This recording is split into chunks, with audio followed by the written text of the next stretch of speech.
बहुत लोग ड्रॉप करने की बात कह रहे थे। खैर, लोग तो बाबर को कप्तानी से हटाने की भी बात कर रहे थे। ये तक भी पूछ लिया गया था उनसे कि अगर यहां टेस्ट सीरीज नहीं जीते तो क्या होगा। और ये सबसे खूबसूरत बात है बाबर के, आप व्यक्तित्व की अगर बात करो, उनके कैरेक्टर की अगर आप बात करो, एज अ पर्सन अगर आप बाबर को देखो, तो उनके जवाब में आज किसी तरह की कोई चिढ़ नहीं थी, कोई नफरत नहीं थी उनके जवाब में।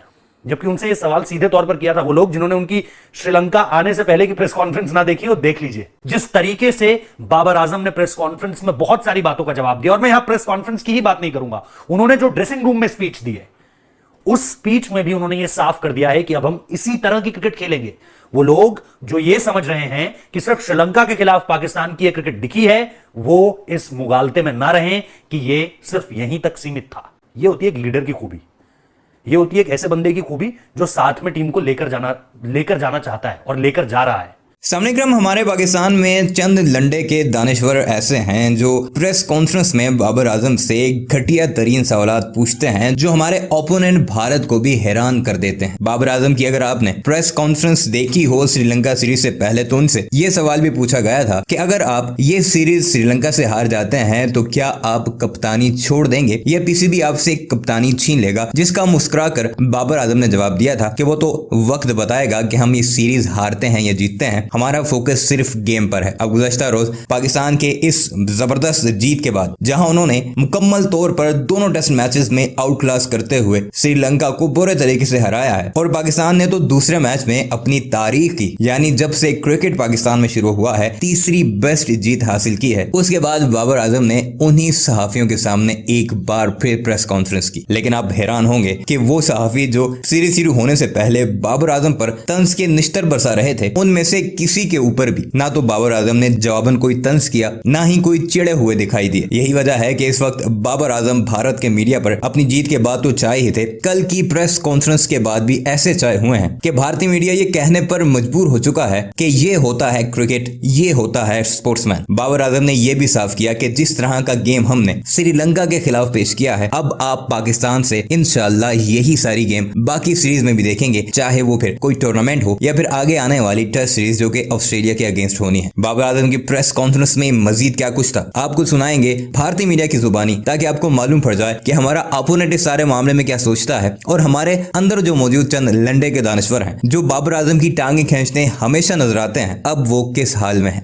अंग्रेजी में एक कहावत है, the more you sweat in peace the less you bleed in war. पिछले 3-4 महीनों में, या फिर अगर आप बीते कुछ समय में पाकिस्तान की टीम की प्रिपरेशंस को देखोगे, उनकी तैयारियों को देखोगे, तो आप ये कहोगे कि एक नई पाकिस्तान की टीम श्रीलंका में खेलती हुई नजर आई।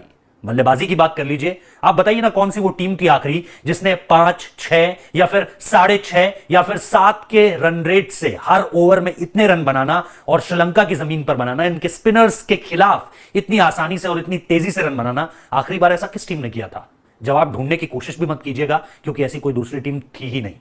जिस तरीके से बाबर आजम ने प्रेस कॉन्फ्रेंस में बहुत सारी बातों का जवाब दिया, और मैं यहां प्रेस कॉन्फ्रेंस की ही बात नहीं करूंगा, उन्होंने जो ड्रेसिंग रूम में स्पीच दी है, उस स्पीच में भी उन्होंने यह साफ कर दिया है कि अब हम इसी तरह की क्रिकेट खेलेंगे। वो लोग जो ये समझ रहे हैं कि सिर्फ श्रीलंका के खिलाफ पाकिस्तान की यह क्रिकेट दिखी है, वो इस मुगालते में ना रहें कि यह सिर्फ यहीं तक सीमित था। बाबर आजम ने इस बात को सीधे तौर पर, जिसे कहते हैं ना इन बोल्ड एंड इटैलिक, जिसे आप कह लीजिए in bold and underline, Babar Azam ने यह साफ तौर पर कह दिया है कि उनकी टीम इस तरीके की ही क्रिकेट खेलेगी। एक एक करके शुरू करते हैं, और क्योंकि मैं जानता हूं हमजा भाई का जो सवाल था, उन्होंने जो सवाल पूछा कि भाई आप एक लकी कैप्टन के तौर पर आप आगे बढ़ रहे हो, क्योंकि आप पाकिस्तान की टीम को, ठीक है, नई नई ऊंचाइयां देते चले जा रहे हो, और उसमें आप कह सकते हो उनके बायोडेटा में एक अचीवमेंट लगी है यहां पर श्रीलंका की जमीन पर। पिछली बार चीजें उतनी बेहतर नहीं हो पाई, बाबर के बल्ले से रन आए थे, 100 आया था।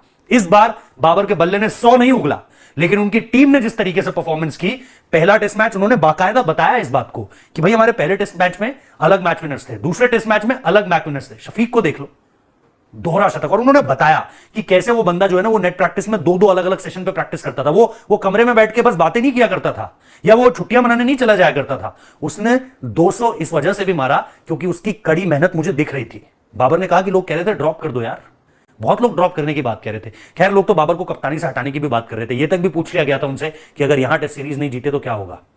और ये सबसे खूबसूरत बात है बाबर के, आप व्यक्तित्व की अगर बात करो, उनके कैरेक्टर की अगर आप बात करो, एज अ पर्सन अगर आप बाबर को देखो, तो उनके जवाब में आज किसी तरह की कोई चिढ़ नहीं थी, कोई नफरत नहीं थी उनके जवाब में। जबकि उनसे ये सवाल सीधे तौर पर किया था वो लोग जिन्होंने उनकी श्रीलंका आने से पहले की प्रेस कॉन्फ्रेंस ना देखी हो, देख लीजिए। उनको साफ ये सवाल सुनने को मिला था कि बाबर अगर यहां नहीं जीतते तो क्या अलविदा कह देंगे कप्तानी को, छुट्टी मान ली जाए फिर आपकी कप्तानी से। चाहते तो आज कह सकते थे भाई 2-0 का क्लीन स्वीप मारा है, पारी की जीत जीती है, जबरदस्त खेली है टीम। ऐसी फील्डिंग आप बता दीजिए कब थी पाकिस्तान की टीम की। खुद बाबर आजम ने शुरुआत की जिस चीज की, कैचेस आप देख लो, शान मसूद का रनआउट आप देख लो, अब्दुल्ला शफीक का कैच आप देख लो, इमाम का कैच आप देख लो, आपको इस टीम की फील्डिंग में एक डिफरेंट तरह की एनर्जी दिखी है, वो रातों रात नहीं आती। इसीलिए मैंने शुरुआत में कहा पसीना बहाओगे भाई, जब मेहनत करोगे तो इस तरह के नतीजे आपको देखने को मिलेंगे।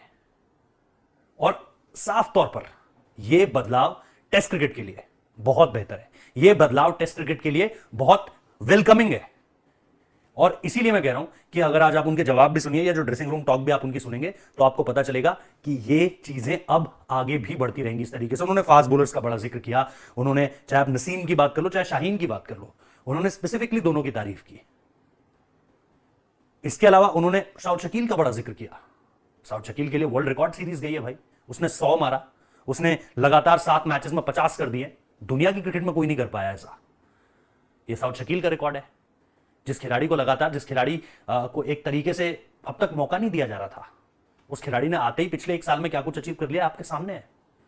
100 आ रहे हैं, 200 आ रहे हैं, तो ये एक खूबी है जो इस टीम में आपको अलग अलग मैच विनर्स के लिहाज से मिली है। पहले टेस्ट मैच के मैच विनर्स अलग, इस टेस्ट मैच के मैच विनर्स अलग। ऑब्वियसली बाकियों का भी कंट्रीब्यूशन है। जिस तरीके से उन्होंने मैं देख रहा था जिस तरीके से उन्होंने सरफराज की तारीफ की, कंकशन होने के बावजूद भी उस बंदे ने अपने आप को थमने नहीं दिया, गिरने नहीं दिया, और बाबर ने उस चीज को सबसे पहले एक्सेप्ट किया। अगर आप ड्रेसिंग रूम का उनका वीडियो देखोगे, उन्होंने सबसे पहले शाहिद शकील की तारीफ नहीं की, उन्होंने सबसे पहले किसी और खिलाड़ी की तारीफ नहीं की, अब्दुल्ला शफीक की भी तारीफ नहीं की। तो 200 मारा भाई, छोटी इनिंग्स थोड़ी खेली है, लेकिन उस बंदे ने जिस तरीके से सबसे पहले सरफराज को चुना, यह होती है एक लीडर की खूबी, यह होती है एक ऐसे बंदे की खूबी जो साथ में टीम को लेकर जाना चाहता है और लेकर जा रहा है। उसने सबसे पहले सरफराज को इसीलिए चुना बिकॉज भाई चोट लगी है, डाउन एंड आउट है, उसके बावजूद भी एफर्ट्स दिखा रहा है। ये खूबी है बाबर आजम की। तो ये सारी की सारी चीजें अगर आप देखोगे ना, तो आपको एक पाकिस्तान की बदली हुई टीम यहां पर देखने को मिल रही है।